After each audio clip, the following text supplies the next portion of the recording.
জনগণের তো জীবন নষ্ট করে পুলিশ এখন। মাদক খেলা কেন ভাইয়া? জি, মাদক যে তৈরি হচ্ছে সেগুলো মাদক কই থেকে আসতেছে? মাদক উঠাই দেন আপনারা। মাদক খেতে কি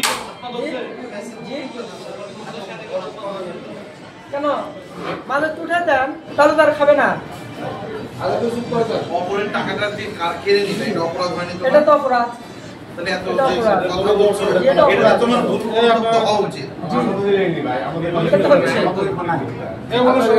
আমরা আসলে প্রশাসনের কাছে এটাই আমরা কিন্তু প্রত্যাশা করি, আজকে যেটা ওনারা করলেন খুব অল্প সময়ের মধ্যে প্রকৃত ছিনতাইকারীকে ধরে এসব টাকা পয়সা সহকারে তারা যেগুলো উদ্ধার করেছে, এই জন্য আমাদের আশার তরফ থেকে, বগুড়া জেলার আশার তরফ থেকে তাদেরকে অসংখ্য ধন্যবাদ জানাই।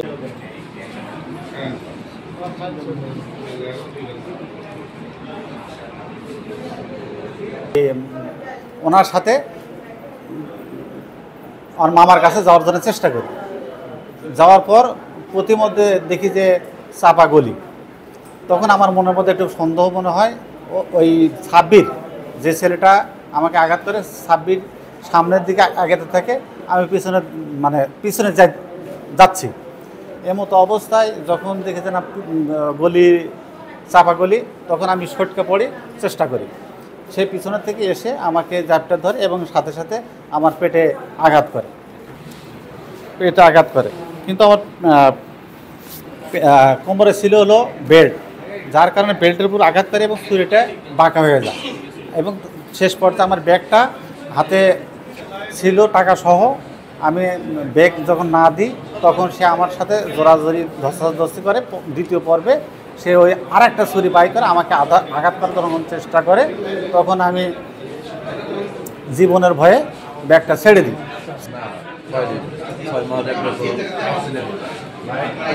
আমাদের গত 16 তারিখে আমাদের একজন অফিসার, লোন অফিসার ছিনতাইয়ের কবলে পড়ে। সাথে সাথে উনি আমাদেরকে মোবাইল করার সাথে সাথে আমরা থানাতে রিং দিই, শাহজাহানপুর থানাতে রিং দিই।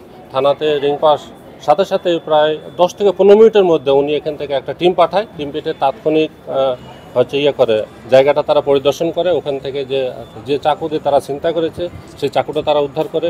আমাদের কর্মীদের সাথে ওনারা কথা বলে, তারপর তাকে ধরার জন্য তার বাসাতে যায়। বাসাতে যে পায়নি, পরবর্তীতে আমরা সন্ধ্যার সময় এসে থানাতে যখন আমরা মামলা করি, পরে বিষয়টা তারা খুব গুরুত্ব সহকারে নেয় এবং পরের দিনই সকালেই তাদেরকে অভিযান চালিয়ে শাহজাহানপুর থানার এবং এখানকার একটা ফাঁড়ি আছে, ফাঁড়ি থেকে তারা যথেষ্ট সহযোগিতা করেছে।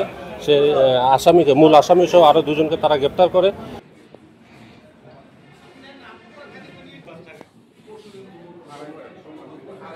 ছিনতাইয়ের কবলে পড়েছেন একজন এনজিও কর্মী। তো পরবর্তীতে আমি আমার সাথে সাথে আমি তাৎক্ষণিক পুলিশি ব্যবস্থা হিসেবে সেখানে আমার অফিসারকে পাঠাই এবং পরবর্তীতে এই ছিনতাইয়ের বা দস্যুতার ঘটনা সংক্রান্তে পরবর্তীতে তারা থানায় একটা মামলা রুজু করেন। সেই মামলার সূত্র ধরে আমরা তথ্য প্রযুক্তি ব্যবহার করে 3 জন দস্যুতাকারীকে বা ছিনতাইকারীকে আমরা আটক করি। এবং শাহজাহানপুরের ওসি স্যারকেও আমরা অসংখ্য ধন্যবাদ জানাই যে খুব অল্প সময়ের মধ্যে তারা বিষয়টা এরকম একটা পর্যায়ে নিয়ে এসে একটা সমাধান করেছে। এবং এলাকার লোকজনও এতে খুবই খুশি যে আসলে পুলিশরা বর্তমানে যে ভূমিকা রাখছে, এতে এলাকার লোকজন খুব খুশি। তারা চাচ্ছে যে আসলে প্রশাসন এরকমই কাজ করুক।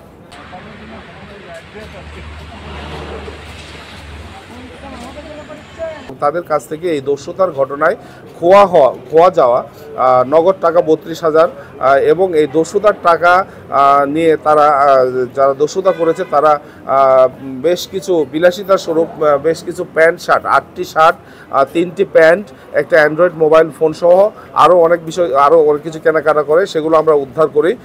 এবং এই দস্যুতার ঘটনার সাথে জড়িত আরেকজন আসামি আছে, তাকে গ্রেপ্তারের জন্য আমরা সর্বাত্মক চেষ্টা চালিয়ে যাচ্ছি। আসলে একজন এনজিও কর্মী, উনি আশা সদর 3 ব্রাঞ্চের সিনিয়র লোন অফিসার হিসেবে কর্মরত ছিলেন।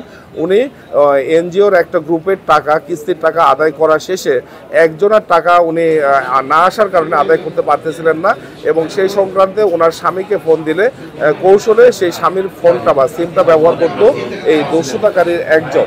তো সে কৌশলে এই আশা সমিতির এই লোন অফিসারকে কৌশলে ডেকে নিয়ে গিয়ে এই ছিনতাই কার্যটা সম্পন্ন করে কয়েকজন মিলে। আমরা 3 জনকে আটক করেছি এবং আরেকজনকে আটকের জন্য আমরা চেষ্টা করতেছি।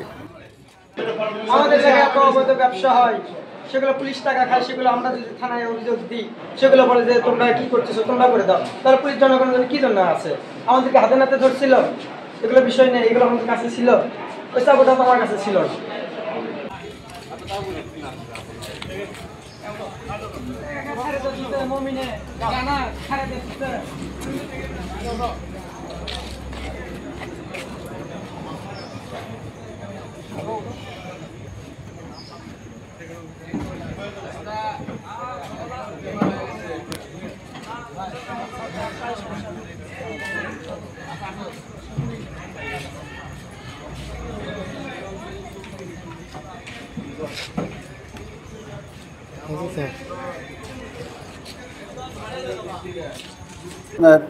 চিল্লি করি এবং দৌড় দিই।